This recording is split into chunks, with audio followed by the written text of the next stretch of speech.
Hello and welcome to the Providence College podcast. I am this week's host, Chris Judge. As we celebrate Women's History Month and the start of March Madness, I am joined by Hannah Valente, class of 2020. Hannah just passed the certification exam to become the youngest woman to be a certified agent in the NBA. Currently in her second year of law school at Elon University, Hannah was a very active student here at PC, including being a manager of the men's basketball team. Hannah, thanks for joining us. Hi, Chris. Thank you so much for having me on. I'm honored to be here in Women's History Month, and hopefully we'll celebrate the rest of the month cheering on our Friars. And that's where I want to start. We'll say that we're recording on Wednesday, hours before the Big East tournament start. Coach Cooley was just named Big East Coach of the Year. So let's start there. What was it like being a part of Coach Cooley's staff and working alongside a lot of the guys who are making this run this season? Being a manager for Providence all 4 years completely defined my Providence College experience.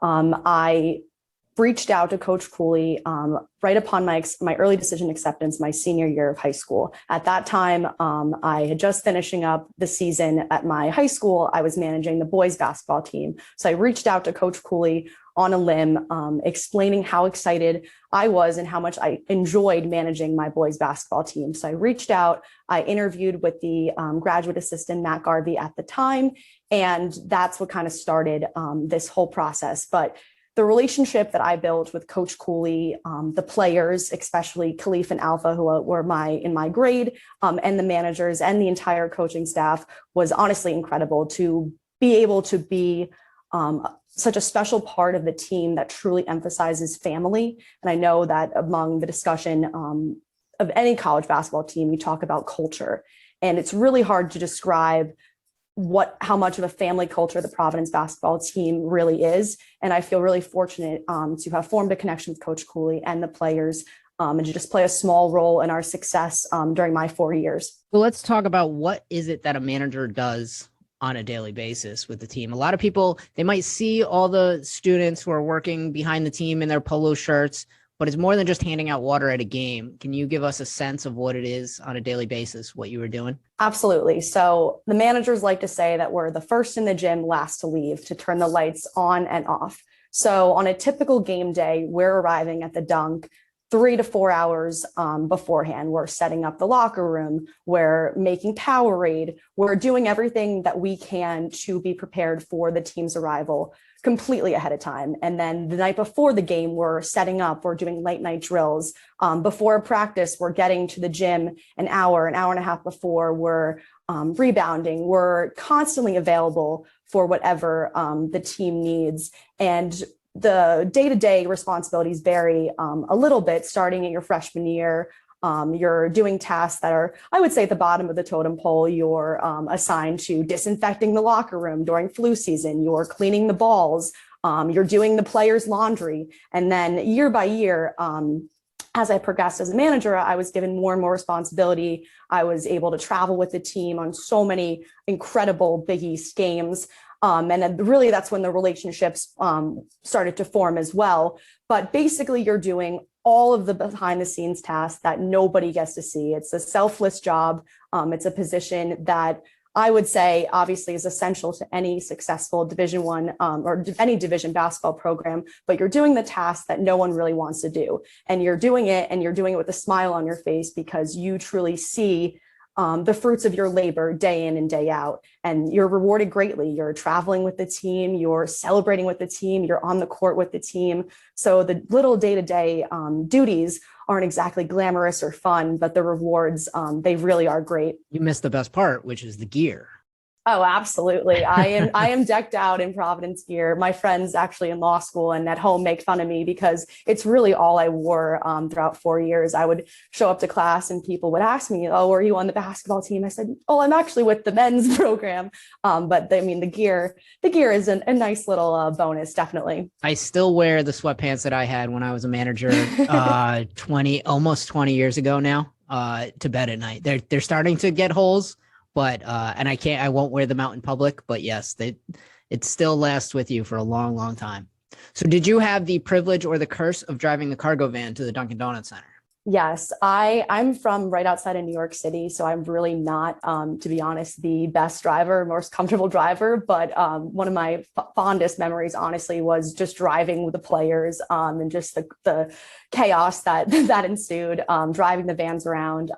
Like I mentioned previously, a lot of the behind the scenes stuff that you're doing, no one would know that it would appear to everyone else that these things just happen. And that's kind of where the manager role fits in. You're doing all those things to make it seem like those things just magically happen, but they're the little elves behind the scenes, making sure that it appears that way. And you're basically making sure that the players and the coaching staff don't have to worry about these little things. Like that's your job and that's your responsibility. Making sure the head coach has their drink ready at practice or have everything they need at practice. I remember that when I was with Tim Welsh's staff, he always made sure that everything was where it needed to be. So no one had to think during practice, just worry about the plays on the court. Absolutely. One of my best honors, I would say my freshman year, was when I got tasked to get Coach Cooley's coffee at Dunk, and I heard the order and I was like, okay, I'm rising up the ladder here. The game versus Texas in 2004, that was on Big Monday. It was my responsibility to get Sean McDonough, Bill Raftery, and Jay Billis's coffees. And I screwed up the Sugar and Splenda and was given a nickname for that after that situation. So can't mess up Raf's coffee. Oh, no. And when you grew up in a house of people who only use Sweet and Low, you didn't realize what all the different color pouches were. So that was a mistake. And I learned from that quickly. You started as a manager in high school in New York City. How did you end up picking PC? So I grew up going to the Big East tournament. That really defined my childhood. My dad went to Seton Hall for his master's degree, and my aunt worked at Seton Hall. She worked in fundraising, so she actually traveled with the team a lot in their heyday. So I kind of grew up a Seton Hall basketball fan. And part of my best memories with my family was attending the Big East tournament at the Garden. And when I was in high school, I didn't go to class that Wednesday through Friday because I was attending the Big East tournament. So when it came time to looking at colleges, I really only applied to schools within the Big East because I wanted to stay connected to the Big East. I wanted to leave New Jersey. I didn't necessarily want to attend Seton Hall. But I wanted to be in the Big East, and I wanted to stay connected to the basketball tradition in the program. So when it came time to look at colleges, I actually visited Providence. I was visiting a friend from my high school who was a freshman at the time. I visited totally by chance the night that Providence College won the hockey championship, and it was during my junior year of high school. And the next day, my family and I went to St. Dominic's Chapel to celebrate Mass. And I said to my parents, I'm coming here. There wasn't a doubt in my mind that I just wanted to be part of this incredible community where athletics was such a big focus and it was celebrated. So there was no doubt in my mind. I decided to apply ED to Providence, was fortunate enough to get in. And really the rest is history. It's such a small world because my brother is the fundraiser in Seton Hall Athletics now. Wow. and I'll be seeing him hopefully in a couple days down at the Garden. As a junior, you went abroad. Where'd you go and what was that experience like? So I studied abroad, Providence College in Rome. I was a theology major. So I saved a couple of my theology credits to study in Rome. And I was fortunate enough to live in the housing complex that was the closest you could possibly be to the Vatican. So I lived steps away from the Vatican, and I would go there pretty often. All my classes were site visits. I got to tour chapels and churches and cathedrals, and I was a frequent Mass at the Vatican. I will also share this totally by chance. When I studied abroad, I went a little bit earlier than my semester started. And it turned out the Providence basketball team also was planning a trip to Italy. So we actually, our plans connected and we were all in Rome at the same time. So I had the opportunity to watch the team play in Rome, share a couple meals, and just explore Italy with my friends at the time, with the basketball players and the coaches. And it was me and my dad, and we tagged along on the tail end of that trip. Which was an incredible experience just to be with that team and share the experience. It kind of goes back to just that family aspect. It really felt like a family vacation. And then before your senior year, you were named the Smith Fellow. And for those who don't know, the fellowship is an international service trip at a Catholic and Dominican site that's all paid for by the college. What was that experience like?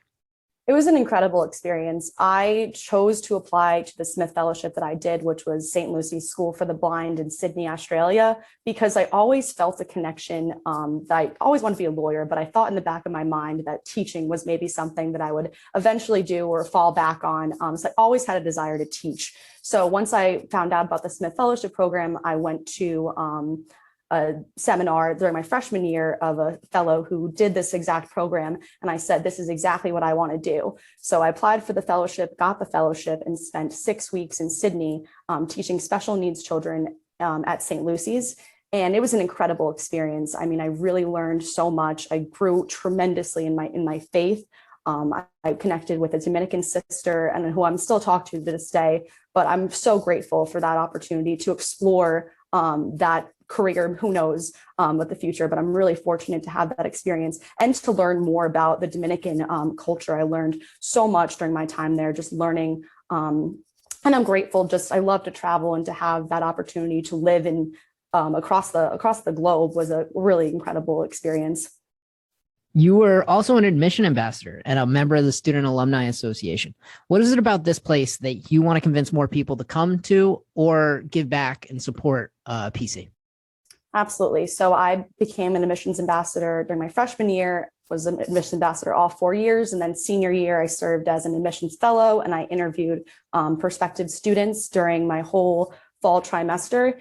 And I have been giving tours at my respective schools since the 3rd grade. So I really just loved to be in the position to convince other prospective students why they should come to Providence. It's evident that I obviously loved my time at Providence College, but it was so rewarding to share that experience and to also share the different opportunities that we had at Providence that I might necessarily take advantage of, but I could tell that a student was interested in. And it was such a rewarding feeling when you interviewed a student, or you met a student or shared your story at an admissions event, and students would reach out and come up to you and saying, like, you're the reason why I came to Providence. And I've been fortunate to experience that feeling and that gratitude since such an early age, that it's just something that I kept doing. I was the president of my admissions club in high school. I just really loved to be in the position to be the person to share information about the prospective school. And then to see that face, to walking around was just such a cool experience, and something that I just have done all my life and recognized. But Providence has given so much to me, and it's been such a rewarding experience that any chance that I had to give back while I was still at Providence, I wanted to make sure that I took complete advantage of. And I wanted to be on the Student Alumni Association because there's been so many incredible alumni that have helped me. And in particular, Dave Lucier has been just such an incredible mentor and friend to me. And I just would encourage students who are current PC students and alumni to reach out to your fellow friars, because you have no idea who they know or who they can connect you with. It's also just really cool to have a friend who's, Dave graduated in 62, to have a friend who's so much older than me, but every time we talk, we can share different stories about Providence basketball or Providence tradition. And it's just a really cool experience that I really haven't had before. And we mentioned it earlier, it's Women's History Month, but we're also celebrating the 50th year of women at Providence College. Are there any Friar women that stick out in your mind that have influenced you as you've gone forth in the 2 years since you've left here? Absolutely. I mean, most notably Doris Burke and Kaylee Griffin, two trailblazing women in the NBA. On the analyst and announcing side, they've just hearing their stories and being able to connect with them in the brief capacity that I had. I mean, they're just such an inspiration. And just, it's been really incredible to have that Friar connection, because I feel comfortable reaching out and updating them on different social media just because I'm a fellow Providence alum. And on that same breath, also Kim Miele, who represented Saquon Barkley. I've had the opportunity to talk to her when she came to visit Providence, continued to update her different things as I'm going to law school once I pass this exam. So those 3 women in particular who have made such a profound impact in the industry that I want to enter, I definitely am inspired by them and hope that their paths can continue to inspire more women to enter this traditionally male-dominated field. You always knew you wanted to be a lawyer. but where does theology and health policy management lead to this career path? Definitely. So it's a little strange, the combination of the two. But I originally, my whole life growing up, when people asked me what did I want to be, from as early as I can remember, I said I wanted to be a lawyer. And what kind of law I wanted to practice has changed dramatically since I'm a little girl. Originally, I wanted to be an entertainment attorney. And then I began to learn about canon law, and I wanted to be a canon lawyer. And I wanted to be a canon lawyer up until my senior year of high school, when I learned about the role of a sports agent. So when I applied to Providence Early Decision, I applied as a theology major with the intentions of studying theology and then going to law school and obtaining my law degree and my canon law degree. I still was super interested in that field, so I didn't want to change the major.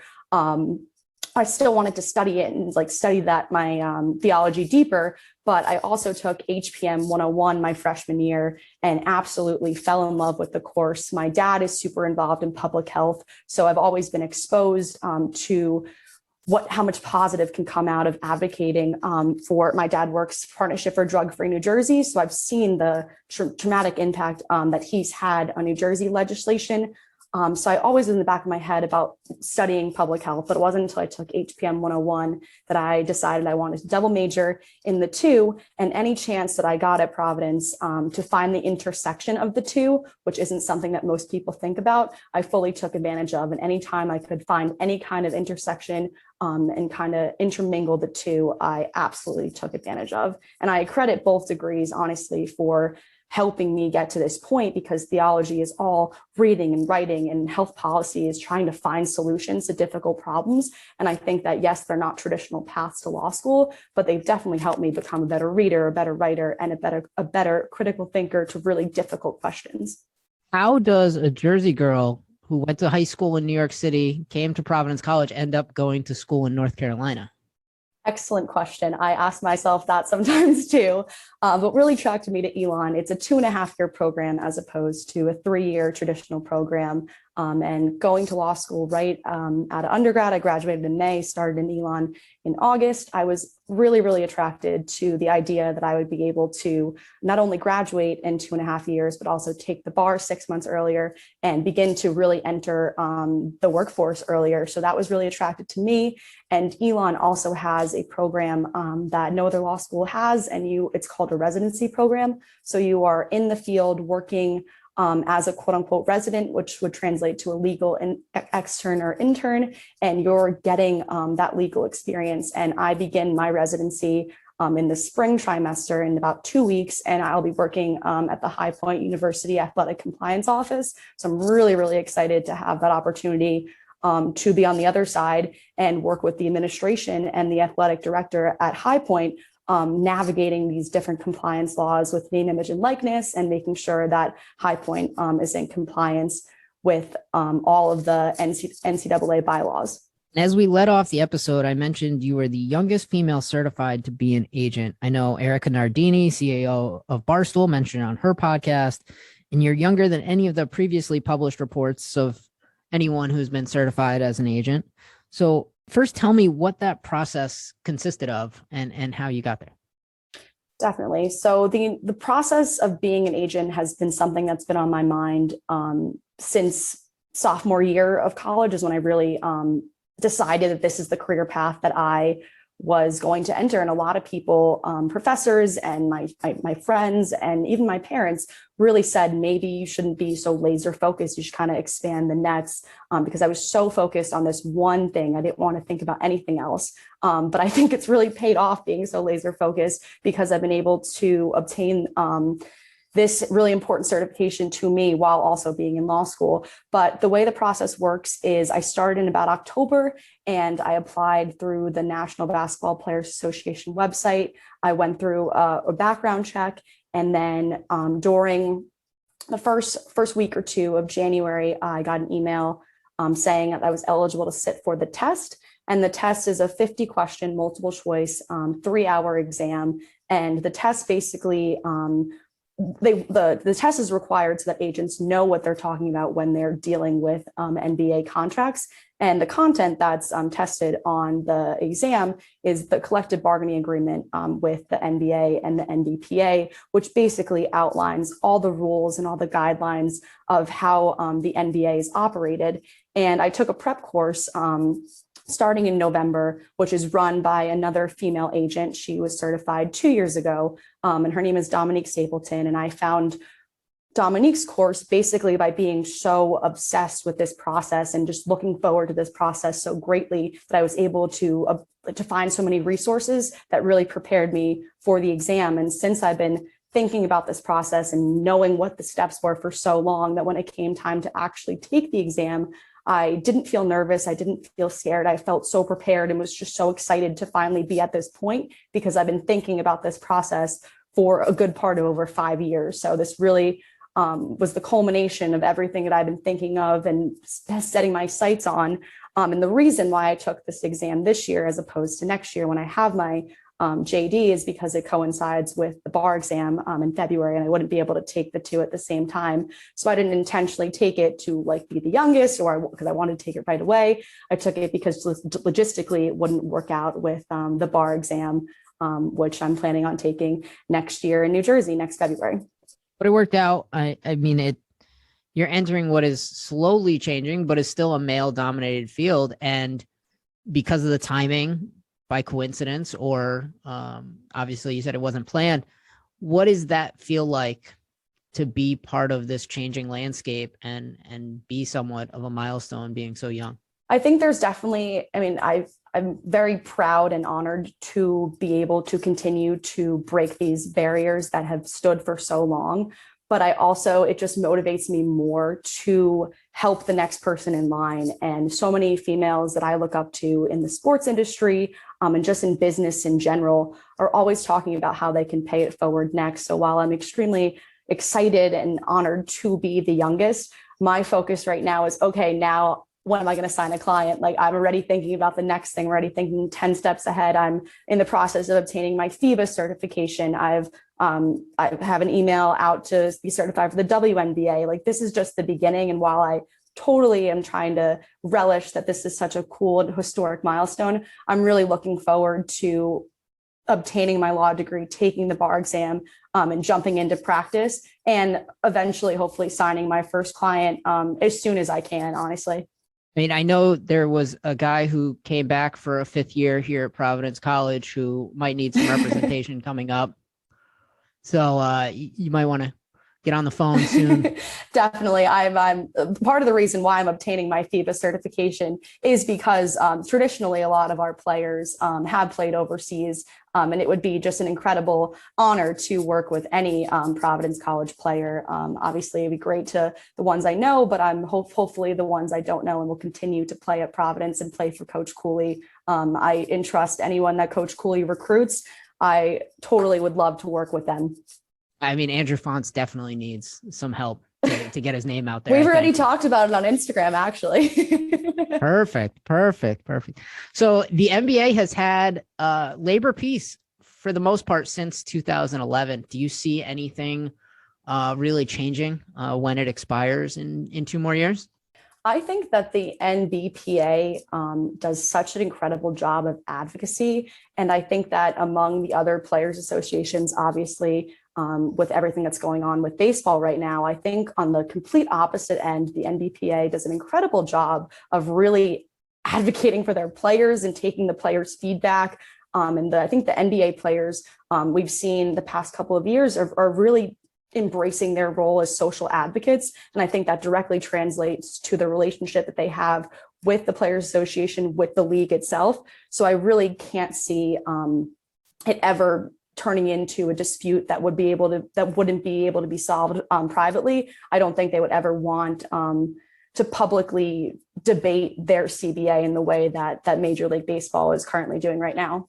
And it seems like Adam Silver, as the commissioner of basketball, actually wants to talk to the Players Association and stays in contact rather than just waiting until the last minute and setting up deadlines that don't really mean anything to try and get talk going. No, that's absolutely true. And I'm not just saying this because I'm certified by the NBPA, but I truly believe that the NBA model and the NBPA model should be a model for the rest of professional sports because it's been around a long time and it's proven successful. And they're really, in recent history, like you said, hasn't really been any public disputes. So it's definitely looking forwards. Other professional sports teams should consider following this model more closely. Well, I think a little bit has to do with Adam Silver versus David Stern and the character of the two men, and one who's probably more willing to keep things quiet and negotiate in quiet, and the other one who, rest in peace, was very hard-headed and outspoken about what he wanted and how to get it. I completely agree. I think that's absolutely true, especially in this industry. There's a lot of egos at every level. So that definitely plays a huge role. So if all that stuff wasn't enough, going to law school, getting your certification, you're also the news coordinator of a website called Conduct Detrimental. It's a website that analyzes the legal side of sports stories. How did that opportunity come about? And give a little plug for what you and your team are doing over there. Absolutely. So I accredit all of my work with Conduct Detrimental to attorney Dan Lust. He can be found on all social media at Sports Law Lust. And I reached out to Dan on Twitter over the summer because I saw a tweet that and the NCAA moving forward decided that they would be using the branding March Madness for both the female tournament and the male tournament. Obviously, March Madness is a trademark term. It's a well-known, everyone knows March Madness, and it's synonymous with the men's tournament. No one even thinks about the women's tournament, unfortunately, is secondary. And when Sedona Price shed light to the inequalities last year during the women's tournament, I began really following closely what was happening. And then the NCAA hired an outside legal counsel to investigate this. So I'd been following this story from March to August and pretty closely, more than I guess the average person would. And they tweeted that they were moving forward, they were going to use the March Madness for both teams. So that was a big deal, especially for someone who's been following it, but just a big deal for basketball fans in general. And it was really underreported. It wasn't caught on by mainstream media. And then I waited like a week or two to see if any big news outlets would write about it. And I just decided I'm going to write about it for this new website, this Conduct Detrimental website. Previously, Conduct Detrimental was a podcast, and they expanded over the summer to have a website, to have a blog that law students and lawyers can write about these issues. So I reached out to Dan. I said, no one's reporting this. This is a huge deal. This was about the end of August. And he said, I didn't even know about this. This is great. Send me over the draft. So I started to write that article, and I began to form a relationship with Dan.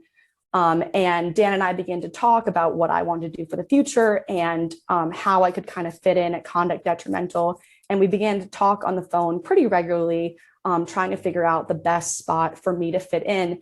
And I naturally just gravitated toward writing more and more stories regarding female athletics, solely for the fact that they weren't being, like, ESPN wasn't posting these articles. So I figured, let me report it for Conduct and put my own little spin on what I think, based on my experience, what they're doing right and what they can improve on. So that began a slew of articles regarding transgender athletes, regarding women's soccer. There's just been so much that's been happening for women's sports, that has been underreported in the media. Big deals that just aren't getting attention. And Dan recognized that, and he said, we really don't highlight what's going on in women's sports. We'd love to have a women's perspective. So these conversations that have been going on for the past 6 months culminated into me coming on the Conduct Detrimental team.